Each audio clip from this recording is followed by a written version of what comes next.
Hero. That's what you once were. You stood boldly against the shadow and purchased another dawn for the world with your life. But the evil you fought is not so easily banished. The victory you claimed, not so easily held. For now, the specter of death looms above the world yet again, and it has found new champions to bring about its final reign. Knights of darkness, wielding runes of death and destruction, bound by the will of the Lich King.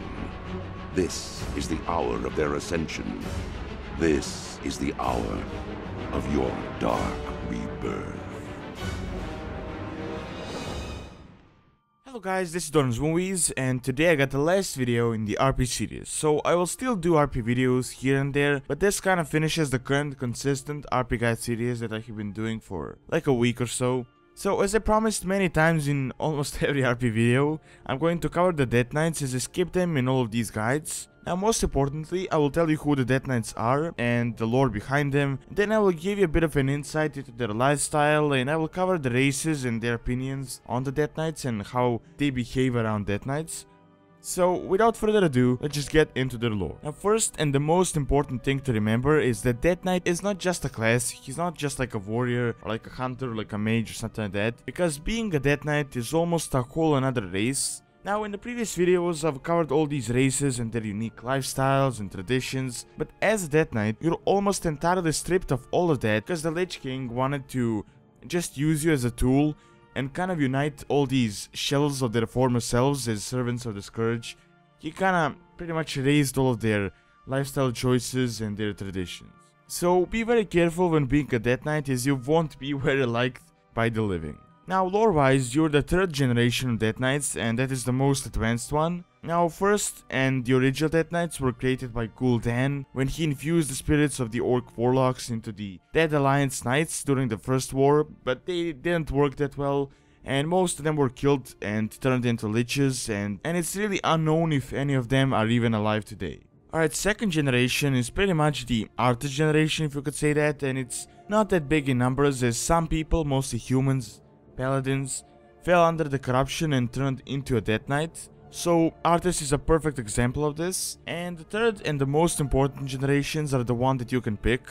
Now they consist of many races and were fighting the Scourge once until their fall. Then they were raised in order to work for the Lich King himself and wreak havoc against any of his enemies. Now there are generally two ways in order to become a Death Knight, and either you were raised once you died, or it mostly happened to the second generation. They fell under corruption and slowly turned into the undead. Now these types of Death Knights didn't really die.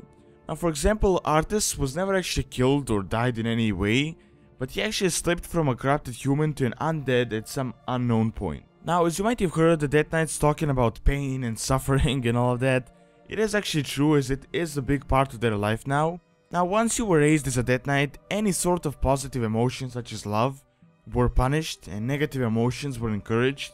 So even today, that most likely damaged your mind in some way, and it is your choice to decide how much it has affected you as a person that you once were. Another important thing is that the Death Knights have a built-in need, sort of an addiction, to inflict pain and suffering upon others, and it actually still exists today. Now in a general sense, it is an actual addiction, and if it is not satisfied, you can lose your mind and be turned into a mindless killing machine, so you have to be careful on that. Now a lot of Death Knights that are in the society deal with it in their own ways, away from the public eyes. They mostly do it by inflicting suffering upon their enemies. Now let's get a bit into their lifestyle, and a lot of this stuff is speculation and not fully explained, because it's not like Blizzard have made a complete canon Death Knight guide and covered every single detail, but there are a few bits and pieces of information here and there, so I'll try to give you some of the info, although some stuff might change, so do keep that in mind.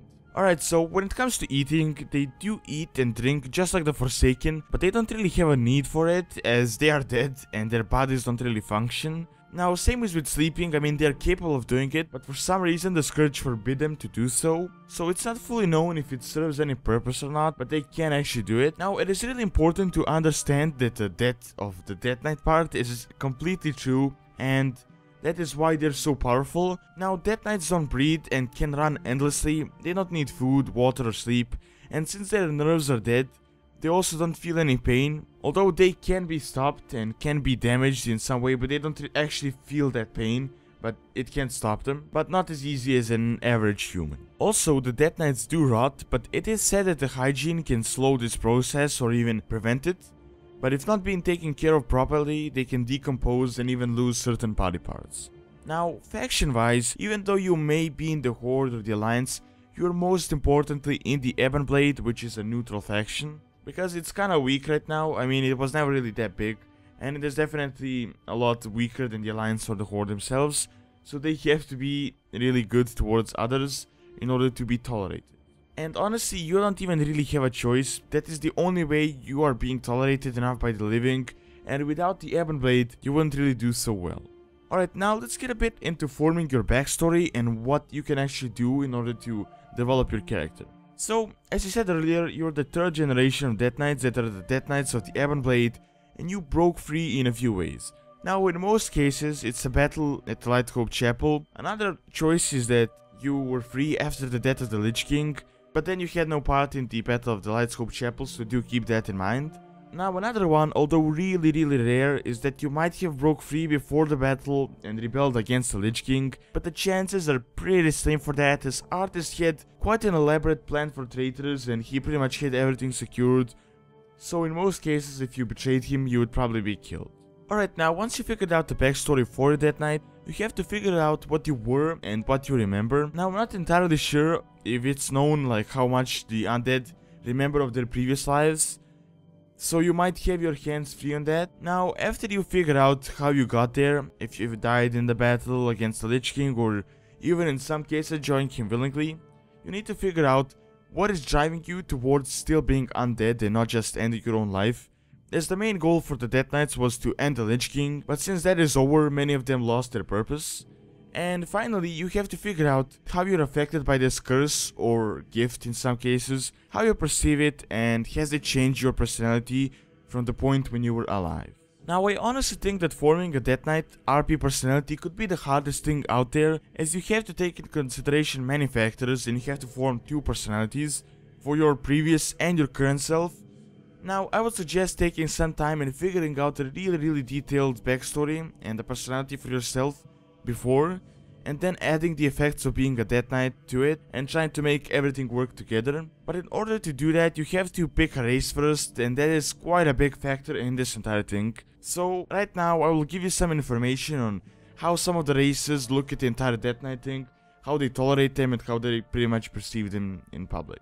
Now, most troubling races are the Night Elves, the Tauren and the Draenei, as they have their own sacred ways of life, and one of their own, being alive after dying, is going against everything they believe in, and they see it as quite an abomination. Now, if you're a Night Elf, you have to be really careful and try not to get into any of their cities, as they might act hostile towards you, and you should probably try to avoid them. Now, with a Night Elf, it's the hardest to decide on why you're still alive and what is driving you, as you have pretty much fully fulfilled your goal, so do be careful on the Death Knights. Now, it is kinda the same for the Tauren, but they aren't that hostile and are starting to accept such people into their society, as they do kinda feel sorry for them.